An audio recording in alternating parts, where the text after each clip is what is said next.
საქართველოს პრემიერ-მინისტრი აჭარაში იმყოფება. ირაკლი ღარიბაშვილმა ქობულეთის შემოვლითი გზის მშენებლობა და ციტრუსის დამხარისხებელ შემფუთავის საწარმო დაათვალიერა. თემაზე ახლა უფრო ცუდად ზია მართალიშვილი ისაუბრებს. ზია, საღამომშვიდობის. დიახ, გიორგი, პრემიერ-მინისტრი ამ წუთებში აჭარის უმაღლესი საბჭოს წევრებს ხვდება დეპუტატებთან შეხვედრა დახურულ კარს მიღმა მიმდინარეობს.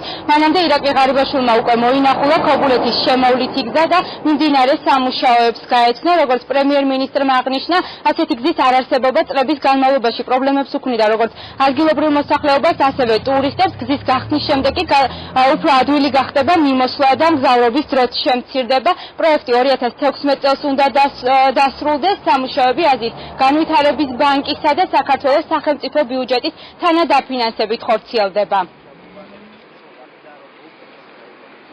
ეს მონაკვეთი არის ჯერჯერობით ესე თქვათ გაურკვეველი.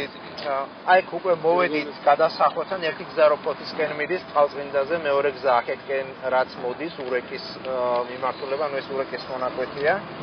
აი სადაც უკვე გზა გადმოდის, აი აქედან ეს მწვანე მონაკვეთი იწყება, ეს უკვე აზიის განვითარების ბანკის დაფინანსებული. ანუ ეს გზა ხო? ეს გზა, კი. ეს მწვანე არის 12-13 კილომეტრამდე მონაკვეთი, რაც შარშან დავამთავრეთ და გავხსენით მოძრაობა და გადავხდეთ.